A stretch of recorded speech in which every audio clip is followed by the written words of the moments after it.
वीतराग सर्वज्ञ महाप्रभु का पवित्र जिन शासन जयवंतो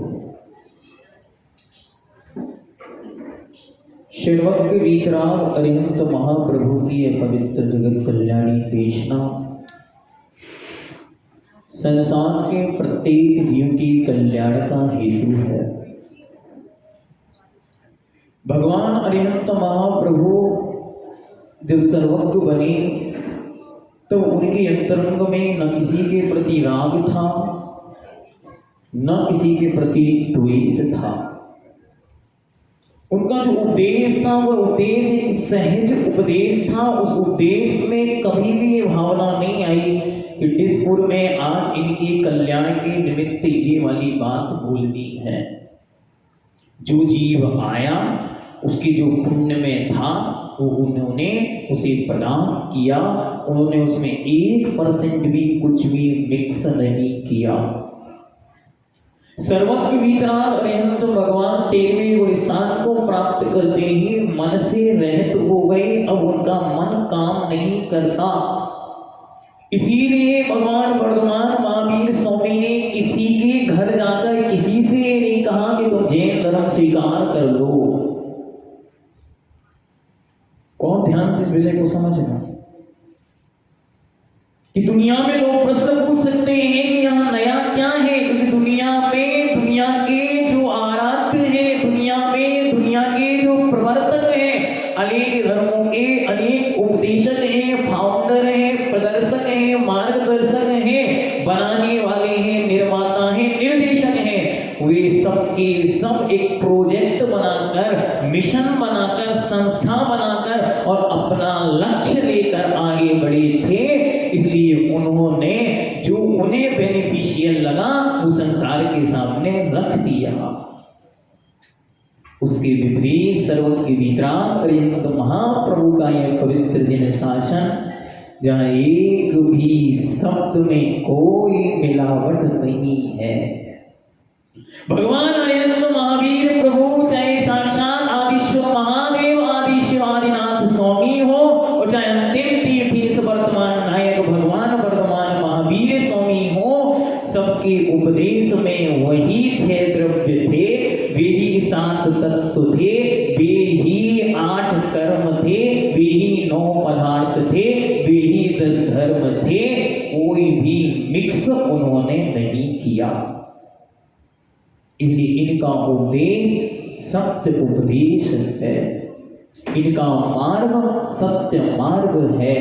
इनका मार्ग वास्तविक मार्ग है। यही वो रास्ता है जो रास्ता आत्मकल्याण के लिए सर्वश्रेष्ठ है, क्योंकि यहाँ कुछ भी मिक्स नहीं है। यहाँ भगवान महावीर ने अपने मन से एक वाक्य नहीं कहा। आपको ज्ञात होना चाहिए कि भगवान महावीर स्वामी ने 30 वर्ष की अवस्था में दीक्षा ली और जिस दिन दीक्षा ली उस दिन से उन्होंने मौन धारण कर लिया।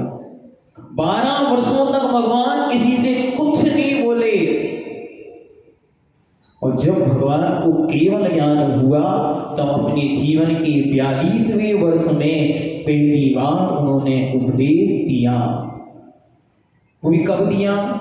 जब उन्हें उत्तम पात्र मिल गया। केवल ज्ञान वैशाख कृष्ण दशमी के दिन हो गया, लेकिन अभी भगवान बोल नहीं रहे हैं। 66 दिन बीत गए, चारों तरफ माहौल बना हुआ है कि समोसा सज गया, डिस्पुर में सभा लगी है, लेकिन भगवान का उपदेश क्यों नहीं हो रहा है? तब स्वधर्मेंद्र अपने अभिज्ञान के माध्यम से जानता है कि अभी डिस्पुर की आत्माओं में श्रुत को धारण करने की योग्यता नहीं है। यहाँ अनंत जीव आकर विराज गए हैं, स्वर्ग के स्वर्ग खाली हो गए हैं, लेकिन अभी इनके अंदर जिनेंद्र भगवान के उपदेश को धारण करने की योग्यता नहीं है। क्यों नहीं है? क्योंकि सिंगनी का दूध स्वर्ण के पात्र में ठहरता है, सामान्य पात्र में अगर रख दिया जाए तो पात्र फट जाता है। ऐसे ही अरिहंत महाप्रभु रूपी महान सिंह के मुख से निकली हुई ये दिव्य गर्जना सामान्य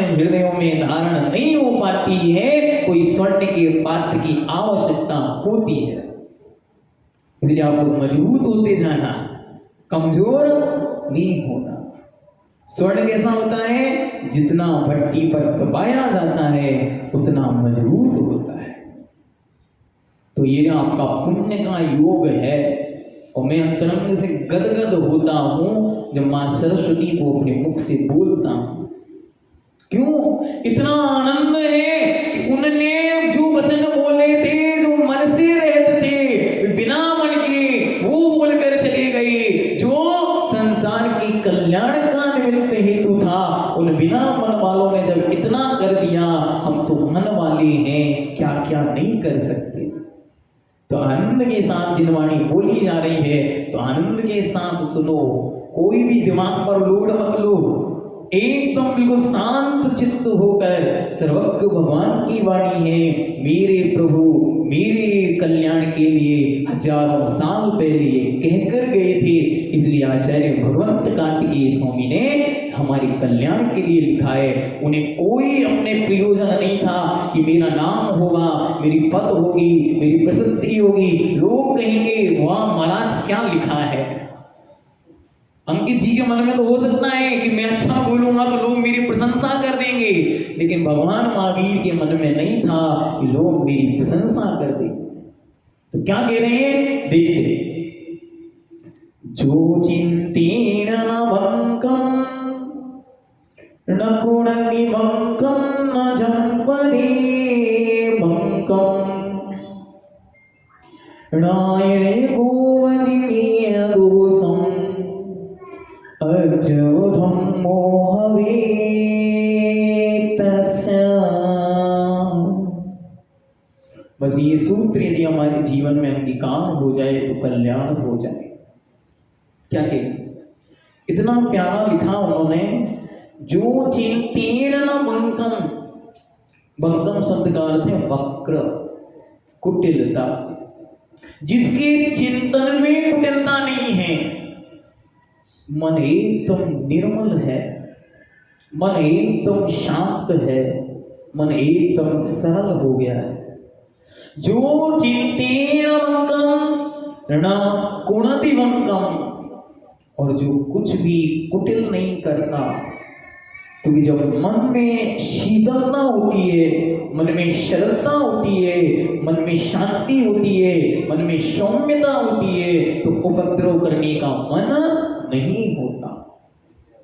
तो जो ना चिंते बंकम, जो ना कुड़दी बंकम, और अंत में कहते हैं ना जंपदे बंकम, और जिसके मुख से एक भी कुटिल शब्द नहीं निकलता। मन वचन काय तीनों की कुटिलता जिसकी दूर हो गई है, मन में होए सो वचन उचरिए, वचन होए सो तन सो करिए।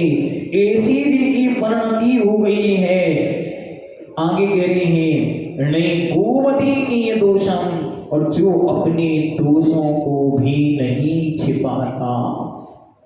ये बात बहुत महत्वपूर्ण है। हम अपनी हर एक चीज पर दूसरों पर आरोपण करते हुए जा रहे हैं।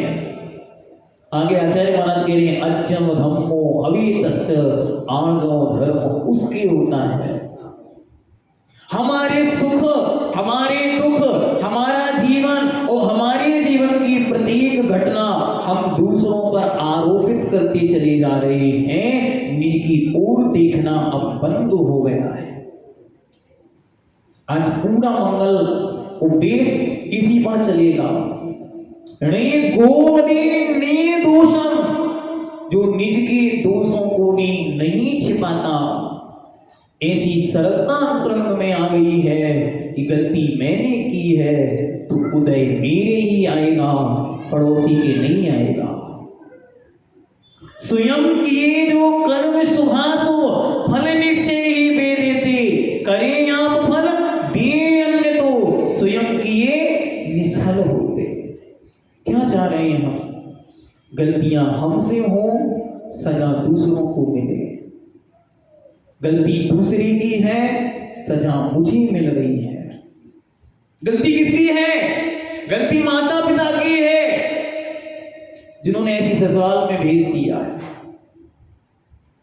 क्या गलती भगवान की है जो ऐसे माता पिता के घर भेज दिया है?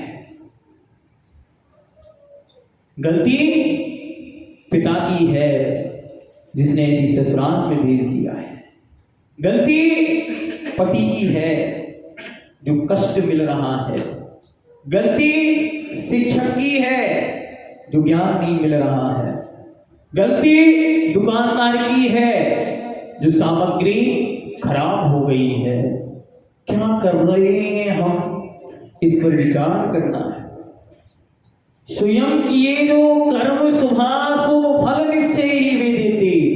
आपके स्वयं के द्वारा किए गए शुभ और अशुभ कर्म फलों का शुभ और अशुभ रूप फल मिलता है।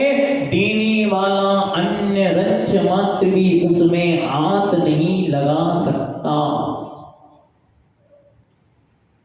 क्लियर है? आगे चले।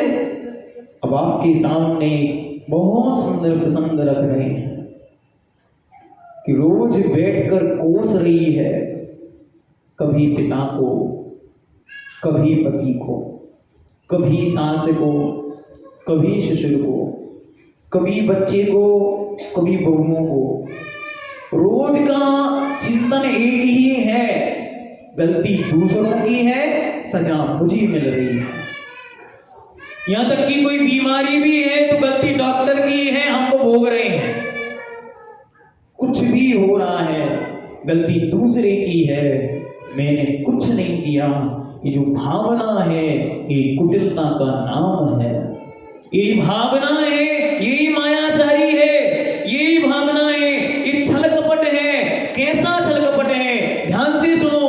एक सिक्का गुल्लक में डालता है, 10 रुपए का नोट गुल्लक में डालता है, भावना भाता है हमारी तिजोरी भर जाए। क्या भावना होता है? 10 रुपए का नोट डालता है, भावना होता है हमारी तिजोरी भर जाए। और एक पाप करता है, वो सोचता है किसी को पता न चले। ये दो तरफा जो चल रहा है, क्या ये दो तरफा जो स्टेप चल रहा है, इसका रिजल्ट क्या है? फेसबुक पर बैठकर घंटों जो कार्य कर रहा है उसका फल कुछ नहीं चाहता। 15 मिनट मंदिर में सर्वज्ञ भगवान के चरणों में व्यतीत कर दिए, उसका फल ये चाहता है कि दुनिया कह दे तुम धर्मात्मा हो। क्या बहुत ध्यान से समझना। आज का दिन यूं सरल हो जाना है जो पानी है, यूं निर्मल हो जाना है जैसी जिनवानी है कि हजारों हजारों जन्म हमने पाप में व्यतीत कर दिए, वे सब हम भूल गए। और आज जो घंटे भर धर्म किया उसका फल कहां है? भगवान से पूछते हैं। पूछते कि नहीं पूछते? बोलो। अगर किसी को कोई बीमारी हो गई, कोई धर्मात्मा है, बहुत धर्म करता था और उस जीव को पाप कर्म के इन्हीं नियोग में कैंसर नाम का रोग हो गया, लोग पूछते हैं क्यों भाई इतना धर्म किया था, कहां चला गया? यदि किसी के साथ कोई हादसा घट जाए, मंदिर आते समय रास्ते में ही एक्सीडेंट हो जाए, तो लोग पूछते हैं, उसका मन पूछता है क्यों भाई धर्म कार्य के लिए जा रहा था, ये विघ्न उपस्थित क्यों हो गया? धर्म पूछता है कि धर्म कितनी देर किया और पाप कितनी देर किया।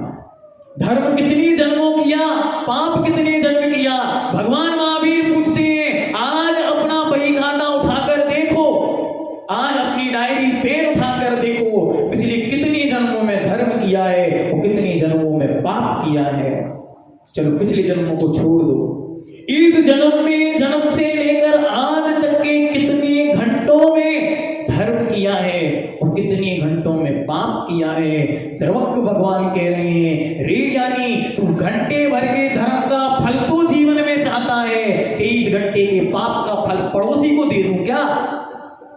क्या कर्म पूछ रहा है कि 23 घंटे जो पाप किया जा रहा है, 23 घंटे मन वचन काया की कुटिलता है, 23 घंटे राग द्वेष है, 23 घंटे मोह की परिणति है, 23 घंटे कषायों की उद्वेलना है, इसका फल किसको दूं? धर्म पूछ रहा है। घंटे भर की शांति धारा की, अब सब रोग मिटने ही चाहिए, वरना गलती किसकी? शांतिनाथ भगवान की। क्या यहां हम विधान करें और वहां घर पर सब सेटलमेंट होता रहे? यहां हमारे अर्घ चढ़े, वहां दुकान पे नोट बरसते चले? ये हम चाह रहे हैं। हम कितने इंटेलिजेंट हैं। It's a great technology. यहां बटन दबा रहे हैं, वहां काम होता जाए। भगवान कह रहे हैं बेटा बहुत अच्छी होशियार है, आज का फल तो आज चाहता है, अतीत का फल कब चाहेगा? तुझे तेरा वर्तमान दिख रहा है, इन भगवान के ज्ञान में अनंत पर्याय दिख रहे हैं। धृतराष्ट्र पूछ रहा है श्री कृष्ण से कि भगवान, नेमिनाथ को प्रश्न पूछ रहा है, हे भगवान, मैंने ऐसा कौन सा पाप किया इस जन्म में, इस अंधे ने ऐसा कौन सा पाप किया जिसने अपने जन्म से लेकर मृत्यु तक 100 बेटों का चेहरा नहीं देख पाया, और जीते जी 100 बेटों के मरण की खबर सुनने को मिल गई। भगवान कहते हैं बेटा तुमने कोई पाप नहीं किया इस जन्म में, तो कब किया था? भगवान कहते जाओ पीछे, देखते जाओ देखते जाओ देखते जाओ, पन्ने पलटते जाओ, देखते जाओ देखते जाओ, कोई पाप नहीं किया। 99 जन्म तक कोई पाप नहीं किया, जिसके उदय स्वरूप 100 बेटे आंखों के सामने ही बिना चेहरा देखे मरण को प्राप्त हो गए। अब वो घबरा गया, भगवान से कहता अब तो गलती आपकी। क्यों? क्योंकि अब मेरे कर्म में कोई गड़बड़ी नहीं है, मतलब किसी ना किसी से भूल हो गई है, मेरे 100 बेटे मर गए हैं। भगवान ने कहा बेटा अभी और पन्ने हैं, पलटाओ। और जब 100वें भव का पन्ना पलटा तो 100वें भव पर दिखता है कि तू मांसाहारी था और एक बगले के 100 बच्चे पैदा हुए और तू एक एक करके उन 100 को खा गया। क्या? एक तालाब में एक बगलों का पूरा परिवार रहता था, तो एक एक करके उन 100 को खा गया, इसलिए तेरी आंखों के सामने तेरे 100 बच्चे मर गए और तू बैठा रह गया। कर्म कह रहा है तुम्हें आज दिख रहा है, मुझे अनंत काल दिख रहे हैं। कर्म कह रहा है कि तुम आज बहुत शांत बैठे हो क्योंकि तुम जेल में बैठे हो, क्योंकि भगवान सामने है ना, इसलिए शांत बैठे हो। जेल में हर कैदी शांत ही बैठता है, लेकिन जो तुम उपद्रव करके आए हो वो किसे दिख रहा है? वो तो या तो निज देव जानते हैं या जिन देव जानते हैं। तो आज का जो विशेष प्रसंग आपके सामने रखी जा रहा हूं वो आपके दिल को छुएगा।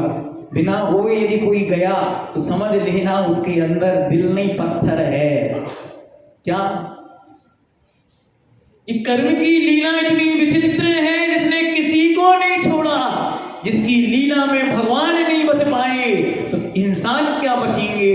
जब चौथे काल के नहीं बच पाए तो पंचम काल के क्या बचेंगे? जब राजा महाराजा नहीं बच पाए तो हम और आप जैसे सामान्य मानव क्या बचेंगे? कर्म की लीला का यदि प्रसंग किसी को दृश्य देखना हो माताओं, तो अपने जीवन में प्रतिदिन राम और सीता को स्मरण में लाया करो। कर्म की विचित्रता देखनी है तो राम और सीता के उस जीवन चरित्र को अपने घर की दीवारों पर लिख लो, उनके चित्र अपने घरों में टांग लो, बच्चों को बता दो बेटा इनको देख लो, इनको देख लोगे दुनिया में कोई कष्ट तुम्हें छुएगा ही नहीं। बोलो माताओं, एक टॉपिक लिखा था कि सीता भाग्यशालिनी या आप। अब मैं पूछता हूं, निर्णय करना। एक तरफ सीता को खड़ा कर दो, ठीक है? जनक नंदिनी सीता एक पारी में खड़ी है और एक पारी में डिस्पुर की कोई भी सीता अपने आप को खड़ा करके देखेगी, ठीक है? सारी सीताएं ध्यान से। एक पल्ले में जनक नंदिनी सीता खड़ी है, एक पल्ले में आप खड़े हो जाओ। अब मैं पूछता हूं बिमला जी, सबसे पहले आप, प्रमुख श्रोता अभी यही बैठे, ठीक है? इस तरफ से एक जनक नंदिनी सीता का जन्म राजमहलों में हुआ था। बोलो डिस्पुर में कितनी का जन्म राजमहल में हुआ है? जल्दी हाँ ना बोलते जाओ, जल्दी जल्दी। एक का भी नहीं। आगे सेकंड नंबर, सीता के पिता राजा थे। यहां कितनों के पिता राजा हैं? एक भी नहीं। चलो आगे, सीता का भाई भावमंडल महान शक्ति संपन्न था। यहां कितनों के भाई हैं जो बॉडी बिल्डर हैं? जल्दी नेक्स्ट। क्या हुआ, मौन है क्या? चलो आप छावड़ा जी जल्दी जल्दी करो, कोई नहीं, आगे बढ़ो। विनोद जी, सीता की शादी अयोध्या के महान नरेश कौशलाधिपति दशरथ के वंश में हुई थी। फिक्स अभी शादी की नहीं। बोलो यहाँ पे कितने हैं जिनकी गुवाहाटी या असम के महाराज के घर में शादी फिक्स हुई थी? किसी की नहीं हुई। नेक्स्ट, सीता जिनसे विवाह करने वाली थी वो अयोध्या के भविष्य के महाराज थे। यहां पर कितनी हैं जिनके पति भविष्य के विधायक हैं? एक आध है? नहीं, ठीक है। चलो यहां आ जाओ। हेलो, फर्स्ट नंबर, ध्यान से आपका नंबर है। सीता के दोनों पुत्र उसी भव में मोक्ष जाने वाले थे। यहां कितनी सीताएं हैं जिनके बच्चे 2 4 5 भव में भी मोक्ष जाने के लायक दिख रहे हैं? कोई एक आध है? ठीक, निर्णय हो गया। एक तरफ सीता खड़ी है जो जनकपुरी के महाराज की राजकुमारी है, कौशल्याधिपति, कौशल्य देश के अधिपति की बहू है, अयोध्या के भावी नरेश की पत्नी है और भावमंडल की बहन है और भविष्य के 2 भगवानों की मां है। और माताओं एक पल्ले पर आप खड़ी हो जाओ, इसमें से कितनी चीजें मिल रही हैं? आपने खुद निर्णय किया, एक भी नहीं मिल रही है। फिर भी वो पुण्यशाली नहीं, वो कह रही है कि हे माताओं, अब ध्यान से सुनना, एक कंसेप्ट देख लिया। नेक्स्ट रिपीटेड, इसका 22 वर्षा देखो। सीता कह रही है, बोलो डिस्पुर में किसके घर में 3 सासें हैं? ट्रिपल डेंजर, ध्यान समझो। ट्रिपल डेंजर किनके घर में है? किन्हीं के घर में नहीं है। आगे चलो, कितनी है जिनकी सासू ने आज्ञा दे दी जाओ और जंगलों में रहना है? जल्दी देखो, बिल्कुल आपस में बात मत करो, मुझे सुनो। आज जो मिलेगा जीवन बदल जाएगा, और अगर नहीं मिला तो जाने के पहले आपको लगे कि कुछ नहीं मिल रहा है, उठ के चले जाना, आपकी मर्जी। लेकिन मुझे पता है जो इसे सुन के जाएगा उसका जीवन बदल जाएगा। ध्यान से सुनो, सीता कह रही है, कौन है जिसके घर में 3 सासें हैं? कहीं नहीं है ना, आगे बढ़ो। सीता कह रही है, कौन है यहां पर जिसकी सास ने आदेश दे दिया हो जंगल में रहने जाना है? कौन है जिसके ससुर ने घर से निकालते समय उसे एक जोड़ी कपड़े के अलावा कुछ ना दिया हो? कौन है यहां जिसके पति ने उसे 14 वर्ष के संघर्षों के बाद छोड़ने का निर्णय ले लिया हो? कौन है यहाँ जिसने अपने बच्चों को जन्म गर्भ के 9 माह जंगलों में बिताए हो? कौन है यहाँ? सीता पूछ रही है कि मैं भाग्यशाली हूं कि तुम भाग्यशाली हो? करो निर्णय, बिल्कुल शांति के साथ निर्णय करो। कौन भाग्यशाली है? कौन है? कर्म कह रहा है विचित्रता देखो चौथे काल की और पंचम काल की। चौथे काल की सीता को देखो और पंचम काल की सीताओं को देखो, कितने संकट उस जीवन में, फिर भी नहीं रो रही है। और इनके जीवन में संकट का अंश नहीं, फिर भी सुख नहीं। क्या हो गया है जीवन में? या सिर दर्द ही सबसे बड़ा दर्द बना बैठा है, या मान कषाय ऐसी प्रबल हो गई है कि क्या विचित्रता है। सीता कह रही है, मैं अपने राजमहलों को छोड़कर पिता के पति के घर आई हूं, मेरे भाग्य का निर्णय कोई नहीं कर सकता। माताओं ध्यान से सुनो, एक भी सीता नहीं आई। मैंने पहले ही कहा था, बाद में नहीं कहना, पछताना पड़ सकता है। जो भविष्य की सीताएं हैं, ध्यान से सुनो, उनको जाके सुनाना। आप बेटी के लिए एक सुंदर वर ढूंढ सकते हैं, एक संपन्न घर ढूंढ सकते हैं, एक अच्छा विवाह रचा सकते हैं, दहेज में बहुत कुछ दे सकते हैं, लेकिन विनोद जी निर्णय करके दे देना कि आप सब कुछ देकर भी उसे भाग्य नहीं दे सकते। महाराजा दशरथ ने महाराजा जनक ने अपनी बेटी को राम जैसा वर दिया, रघुवंश जैसा कुल दिया, अयोध्या जैसा महल दिया, लेकिन भाग्य में जब कुछ नहीं था तो सीता उन महलों में कितने दिन रह पाई, इस संसार को विदित है। इसलिए बहुत ध्यान से समझना। हम अच्छा घर ढूंढ सकते हैं, हम अच्छा वर ढूंढ सकते हैं, हम अच्छे रिश्तेदार ढूंढ सकते हैं, जाति कुल परंपरा का सब कुछ ध्यान रख सकते हैं, लेकिन भाग्य तो उसे स्वयं लिखना पड़ेगा। सीता कह रही है कि माताओं बहुत ध्यान से सुनना, मैंने आज स्वप्न देखा कि मेरा पति महलों में है और सिंहासन चढ़ने वाला है। ध्यान से, कल मैं अयोध्या की महारानी बनने वाली हूं। ज्योतिषी ने मुहूर्त निकाल दिए, भाग्यवेत्ताओं ने भाग्य लिख दिए, अयोध्या के महाराज श्री राम होंगे, ये निर्णय हो चुका है। और जब कल तुलसी पर राज्याभिषेक की बारी आती है तो आधी रात में मुझे बन जाने का आदेश मिल जाता है। जो सिंहासनों पर महारानी बनकर बैठने वाली थी, वो दर दर की ठोकरें खाने के लिए मजबूर हो जाती है। ये भाग्य की कसौटी है, कब किस पर उतर जाए किसी को नहीं पता। इसलिए पिता महल दे सकता है, भाग्य नहीं दे सकता है। पिता सुंदर वर दे सकता है, तुम्हारा पुण्य नहीं दे सकता है। पिता तुम्हें सिंहासन पर बैठने वाला स्वामी दे सकता है, सिंहासन पर बिठा नहीं सकता है, क्योंकि जब तेरा पुण्य ही नहीं है। सीता फिर कह रही है कि मैं वन भी जाने तैयार हूं। ध्यान से माताओं, जब कभी पुण्य का फेर होगा और पाप का उदय होगा तो सीता कह रही है कभी भी मायके का दरवाजा मत खटखटाना। सीता कह रही है कि जब जब तेरे पुण्य की हानि होगी, जब जब तेरे पाप कर्म का उदय होगा, मायके का दरवाजा मत खटखटाना, क्योंकि पिता के घर से बेटी की डोली उठती है और पति के घर से बेटी की अर्थी उठती है।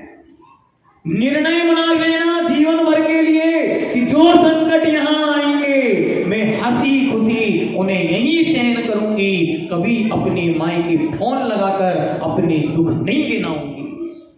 कौन कह रहा है? सीता कह रही है कि मैंने एक दिन भी जनक महाराज को फोन नहीं लगाया, मैंने एक पत्र नहीं लिखा जनक महाराज को कि महाराज मैं संकटों में हूं, इन दशरथ ने मेरे साथ धोखा किया है, इस सासू माँ ने मुझे घर से निकाला है। और माताओं, एक साड़ी के साथ जिसकी विदा हो गई हो और जो लेकर क्या आई थी, वो महल के महल जिसे दान में दिए गए थे, वो बेटी उसे एक साड़ी में विदा कर दिया और तुम पूछती हो हम दहेज में इतना लाए थे, पहले वो दिखाओ। वो कह रहे हैं दहेज का दिया हुआ पिता के दान का अंश हो सकता है, तेरे भाग्य का अंश नहीं है। यदि भाग्य का है तो ही उसे भोग पाओगी, पिता का दिया कुछ भी तुम भोग नहीं पाओगी। और सीता शांति के साथ जो पति के सुख हैं वो मेरे सुख हैं और जो पति के दुख हैं वो मेरे दुख हैं। क्यों? क्योंकि मैं समझ गई हूं कर्म की धारा को।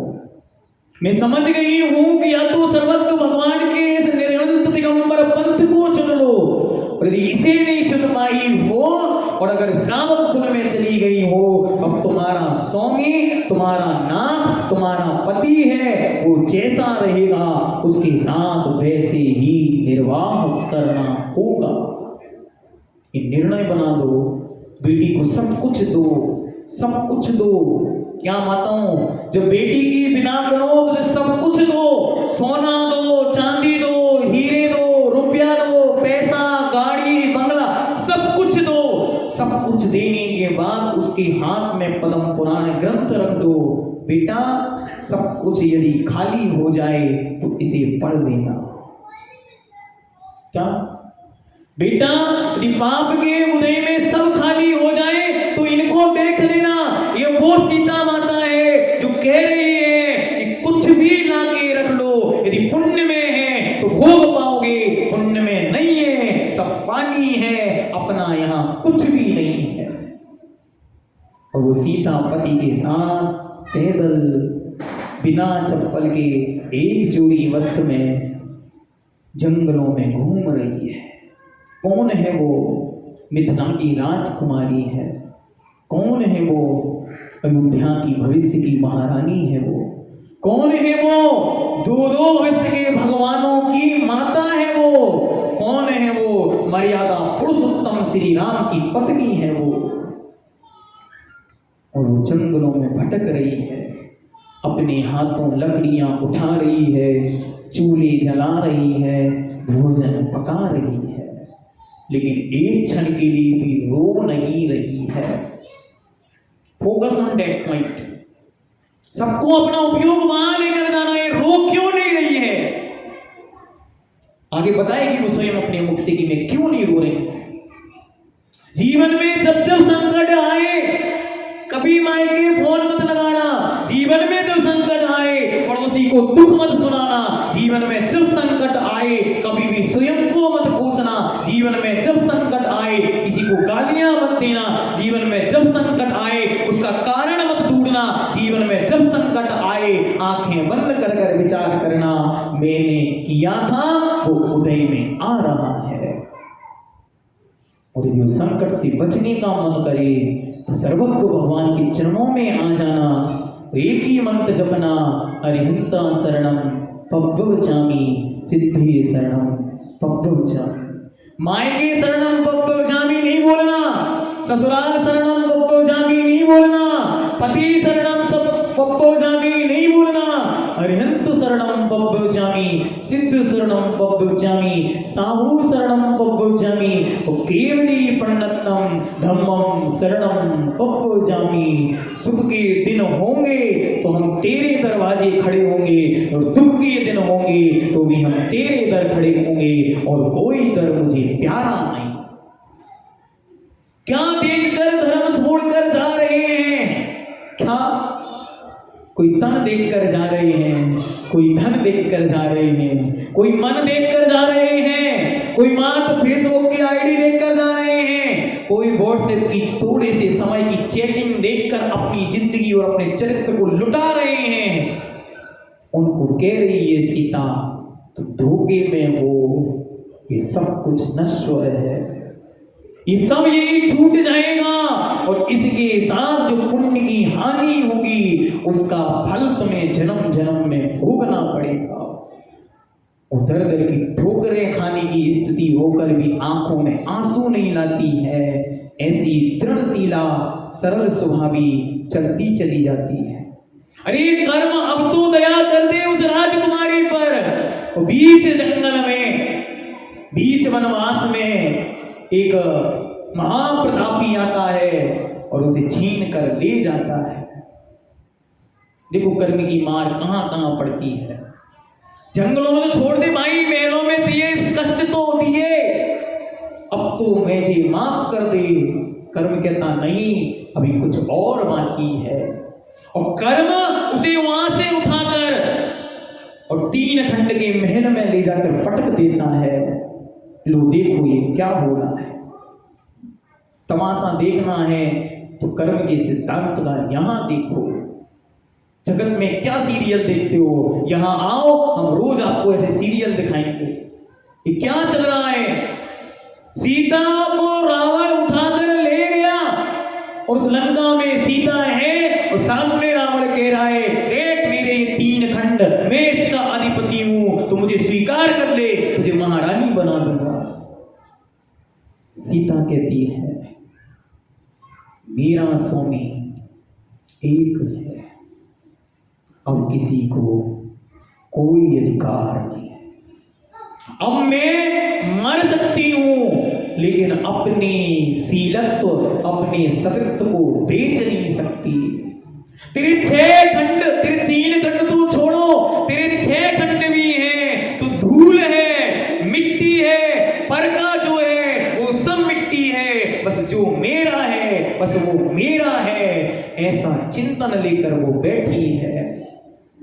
माताओं, बहुत ध्यान से, जीवन में गलती हो गई हो, कोई दिक्कत नहीं, आज भगवान के चरणों में कहना, हे नाथ, या तो तुम मेरे स्वामी हो या फिर जिससे मेरा विवाह हुआ है वो मेरा स्वामी है। संसार की सारी संपत्ति और सारे स्वामी धूल के समान है।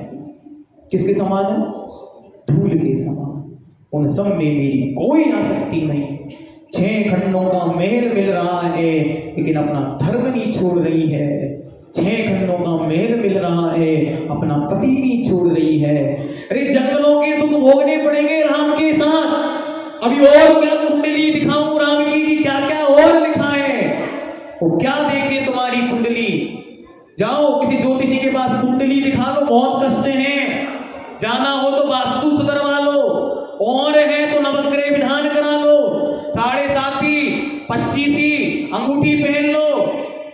सीता कुछ उपाय नहीं करा रही है, उसे पता है ये सब कर्म के नियोग में हो रहा है, कर्म टल जाएगा, सब टल जाएगा। क्या मंत्र पढ़ना, क्या तंत्र पढ़ना, क्या यंत्र रखना, सब कुछ बाहरी व्यवस्था है। जो हो रहा है वो कर्म का शाश्वत सिद्धांत कर रहा है। बहुत ध्यान से समझना। सिर में दर्द हुआ और पंडित जी ढूंढने लगे, ध्यान से। घर में क्लेश हुआ तो वास्तुकार ढूंढने लगे। कुछ संकट आ गए तो शनि ग्रह की बाधा है क्या, शांति धारा करा में मुनि सुप्रतनाथ भगवान को घर में ही ले जाओ, तो भी बाधा नहीं मिटने वाली। गारंटी है, लिख के रख लो कागज पर। क्योंकि कर्म के उदय में जो हुआ है वो कर्म के टलने पर टल सकता है, किसी के हाथ लगाने से नहीं टलने वाला। ये कौन कह रहा है? ये सीता कह रही है कि मैंने एक बार भी ब्रह्मोकार मंत्र की माला इसलिए नहीं जपी कि मुझ पर जो संकट आए हैं वे टल जाए हैं। सीता कह रही है मैंने एक बार भी भगवान को इसलिए याद नहीं किया कि मुझ पर जो संकट आए हैं वे टल जाएं। मैं तो हमेशा ये भगवान से कहती रही कि हे भगवान, तेरा महान शासन मिला है, मुझे विश्वास है अब मेरी डुबकी नहीं लगेगी, अब तो मैं पार होके रहूंगी। विश्वास है मुझे, दृढ़ विश्वास है भगवान पर, मुझे अटूट श्रद्धा है इस शासन पर कि मैं इस शासन में जन्मी हूं, नियम से मेरा बेड़ा पार होगा, अब ये नैया डूबने वाली नहीं है। और वो अखंड विश्वास के साथ किसी और के महलों में पड़ी हुई है। विचार करो, संकट के दिन ऐसे भी आते हैं, संकट के दिन ऐसे भी आते हैं। महल हैं लेकिन सुख नहीं, महलों में है लेकिन अनुभूतियों में क्या है? कोई जंगल की यात्रा है। कोई कह रहा है कि मुझे स्वीकार कर लो, मैं तुम्हें रानी बनाऊंगा, और वो कह रही है धिक्कार है तेरी संपत्ति को, मेरे पति के साथ मेरे जंगलों का सुखी सब कुछ है। जाकर कहना उन भविष्य की सीताओं से कि बेटा, संसार में कोई भी आकर तुम्हें प्रलोभन दे जाए कि चलो मेरे साथ रानी बना के रखूंगा, तो उससे कह देना जिसने मुझे 22 साल 24 साल तक नाजों पर पाला है, उसकी आज्ञा के बिना एक कदम भी बाहर नहीं रखूंगी। क्या 22 साल तक जिस माता और पिता ने अपने आंसुओं से इस वृक्ष को सींचा है, वो यदि इस डाल से, इस बाग से उड़ जाएगा तो ध्यान रखो माता पिता जीवन में कभी आंख उठाकर नहीं चल पाएंगे। क्या माता पिता के पाप कर्म का इतना उदय है कि आज अपने बच्चों को संस्कार देने के लिए भी वो ये नहीं कह पा रहे, बेटा 23 घंटे तेरे हैं, 1 घंटे मंदिर चल, 7:30 से 8:30 तक वहां बैठना। बोलो, कि 23 साल में हम अपने बच्चे को इतना भी नहीं दे पाए कि 23-24 घंटों में से हम 1 घंटा मांगेंगे, वो ना दे पाए। उनसे कहना कि बेटा कौन सी गलती कर दी तेरे संस्कार में जो आज 1 घंटे का दान भी तुम मुझे नहीं दे पाए। चलो सीता की ओर देखो, क्या जीवन है, ऐसा अद्भुत जीवन, जिसने उस जीवन को देखा फिर भी कभी जीवन में नहीं रोए।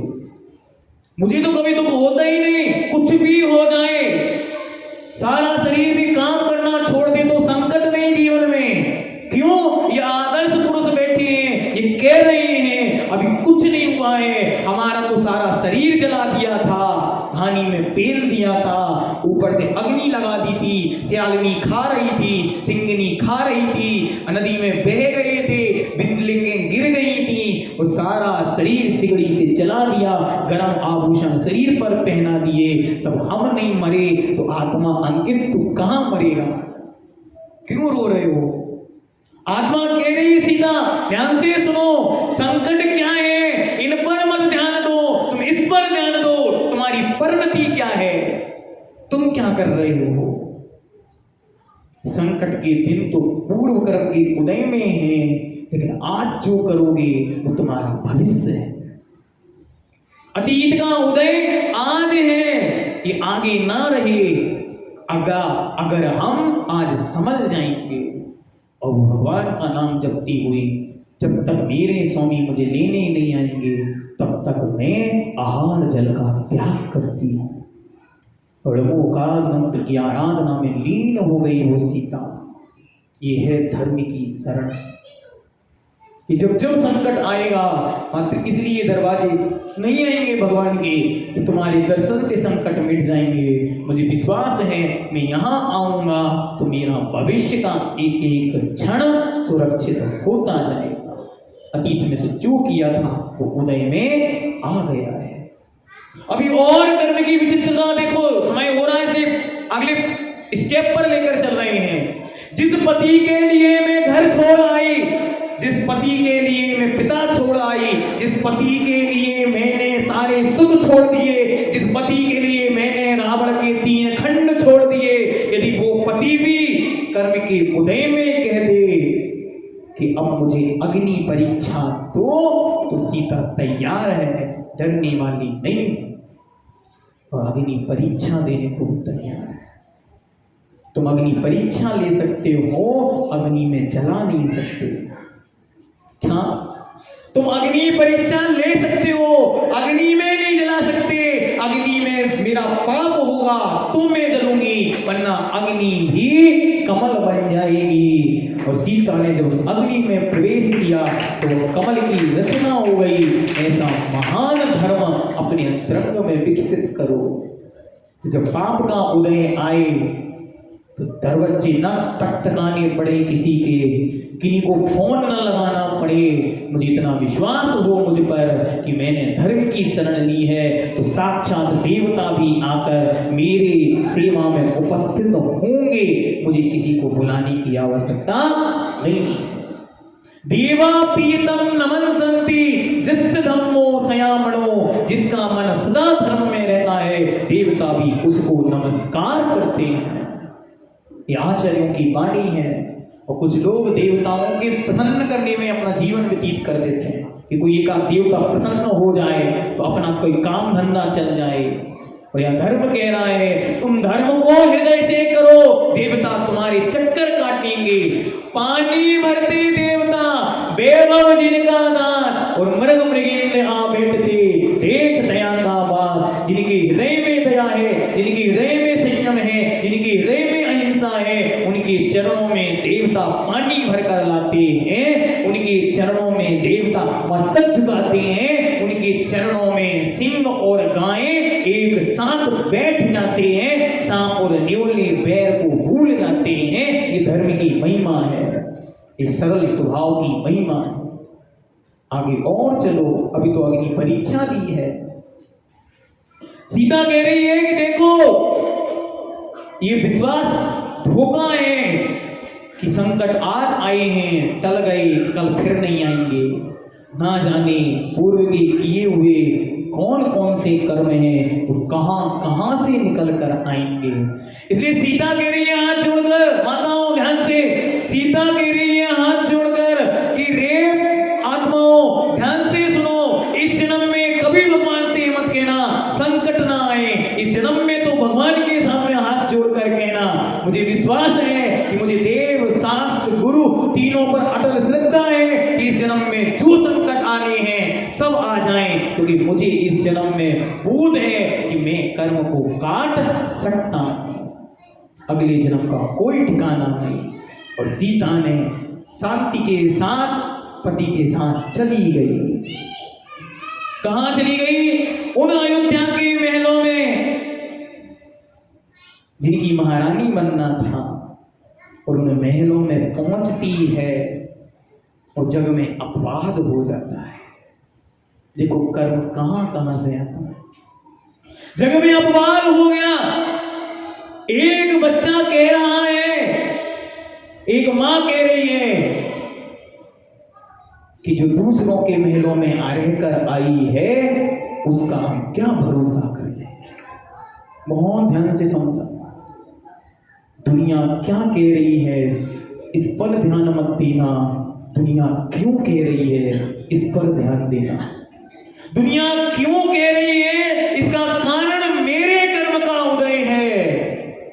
सीता ने तुरंत आंखें बंद की और पहचाना क्या हुआ, क्यों जगत मुझ पर विश्वास नहीं कर रहा है। क्या वो अग्नि में बने हुए कमल झूठे थे? क्या उन देवताओं का आना मिथ्या था? जब ये सब सत्य था तो क्यों दुनिया प्रश्न पूछ रही है? तो तुरंत कर्म ने आकर कहा बेटा तुम भूल गई हो, लेकिन मुझे याद है। क्या याद है? तुम महल के झरोखे में खड़ी थी। क्या? सीता महल के झरोखे में खड़ी थी और सामने एक मुनि महाराज विराजमान थे। उन मुनि महाराज का दर्शन करने एक आरिका संग आया। सीता देख रही थी और सारी आरिकाएं उठकर चली गईं। एक आरिका माता वहां बैठी रही। वो बैठी रही तो सीता ने इशारे से अपनी सखियों को बुलाया और बोली देखो ये क्या चल रहा है। बहुत ध्यान से मैं आपको इसलिए बता रहा हूं कि कर्म बांधते समय मुंह में पानी होता है और कर्म के उदय में आंखों में पानी होता है। क्या कह रहा है कर्म?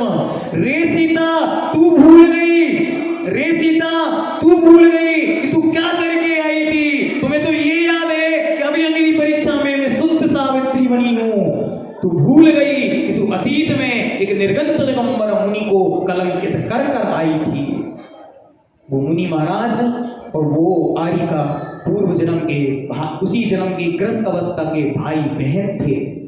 उनको देख के उस आरिका के मन में भाव आ गया कि मैं अपने भाई की हाल चाल तो पूछ लूं। तो बड़ी आरिका के सामने नहीं पूछ पाई, इसलिए वहां रुक गई। उस दृश्य को देखकर सीता ने जो अपवाद फैला दिया, उस अपवाद का परिणाम है कि आज सती सावित्री गई, उपमा मिलने के बाद भी सीता का जग अपवाद हो गया। और जग अपवाद तो कोई नहीं, संसार में किसने क्या कहा इन कामों ने सुना और छोड़ दिया। दुख तो इस बात का है कि स्वयं के पति भी अब मेरे पक्ष में नहीं रहा। और कितनी परीक्षाएं लोगे कर्म मेरी। हे राम, हे राम, हे राम, अब और कितना दुख मिलना है। तो आत्मा राम कहता है बेटा जितना बांध कर आए हो एक एक बूंद बूंद रिसाकर आंखों से आंसू बनकर चुकाना पड़ेगा। इसलिए अपने निमित्त से किसी की आंख से एक आंसू गिर गया है तो अपनी आंख बंद करके अपने आप से कह देना अब 1000 आंसुओं के लिए तैयार रहना। अपने निमित्त से यदि किसी को एक क्षण के लिए संकलेश हो गया है, किसी का एक क्षण भी बर्बाद हो गया है, किसी के एक क्षण के लिए उसके जीवन में अपवाद हो गया है तो आंख बंद करके अपने आप से ईमानदारी से कह देना तुमने अपना भविष्य बिगाड़ दिया है। वो सीता कह रही है जिस पति के लिए मैं सर्वस्व करने तैयार थी हूं और रहूंगी, वो अयोध्या का नाथ कह रहा है कृतांत वक्त से जाओ और सीता को लेकर वन में छोड़ आओ। अभी सीता को कुछ नहीं पता है क्या चल रहा है। जिसके गर्भ में 2 बच्चे हैं वे कोई सामान्य बच्चे नहीं है, वे उसी भाव में भगवान बनने वाले हैं, वे उस अयोध्या की गद्दी के युवराज हैं, वे कल के महाराज हैं। उनको पालने वाली उस गर्भ में धारण करके वो सीता जंगल की ओर चली जा रही है। कृतांत वक्त रथ को बीच जंगल में ले जाकर रोक देता है। रथ रुकता है। सीता बोलती क्या हुआ? बोले माता बस यही तक का आदेश था। वो सुनती है, घबराती है, क्या हुआ? माता इससे ज्यादा मैं कुछ नहीं बोल सकता। और वहां चक्कर खाकर गिर जाती है कि रे कर्म तूने मुझे नहीं छोड़ा, मत छोड़ता, लेकिन मेरे 2 सपूतों पर, गर्भ में पल रही संतानों पर तो रहम करता। कर्म कह रहा है न मैं बच्चे देखता हूँ न मैं बूढ़े देखता हूँ, तो उदय आएगा, भोगना पड़ेगा। और ऐसी कर्म की विचित्रता को लिए हुए सीता जो होश में आती है, कृतांत वक्त सामने खड़ा है, सीता उसकी आंखों में देखती है, बेचारा रो रहा है। सीता उससे कहती है भाई तू मत रो, तेरी कोई गलती नहीं, गलती मेरे कर्म की है। वो हाथ जोड़कर कहता है माता स्वामी को कोई संदेश? बोले हाँ स्वामी को एक संदेश देना। क्या संदेश है?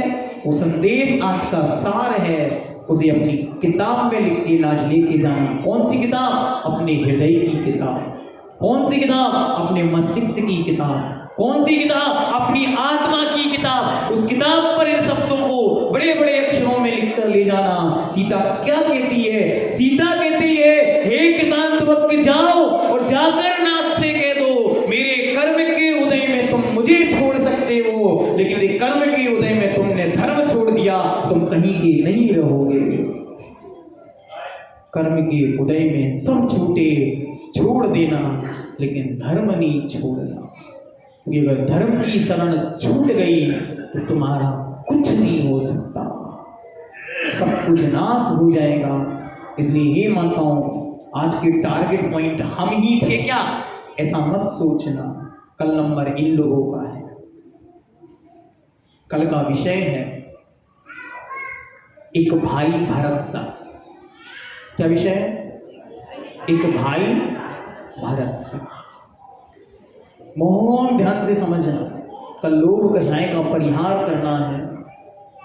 या भाई भाई को आंखों नहीं सुहा रहे हैं नोटों की गड्डियों के कारण।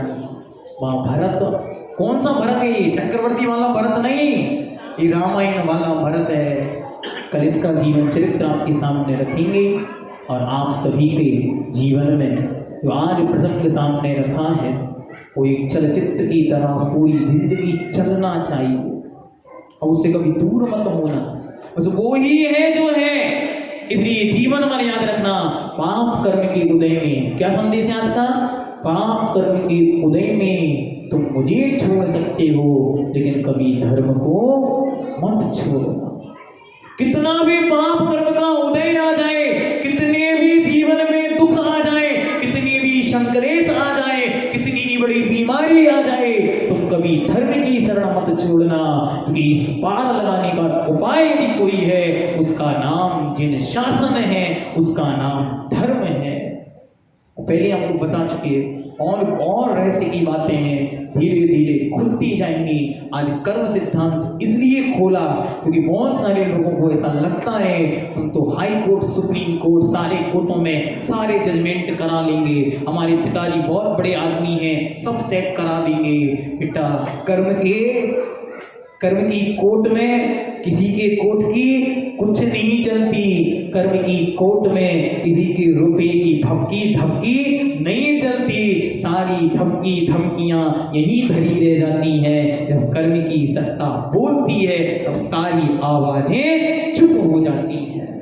इसलिए कर्म की धमकी जब चल रही है उस समय मौन होकर अरिहंता शरणम पवचामि, सिद्धि शरणम पवचामि, साहु शरणम पवचामि, केवली अन्नतम धम्मम शरणम पवचामि।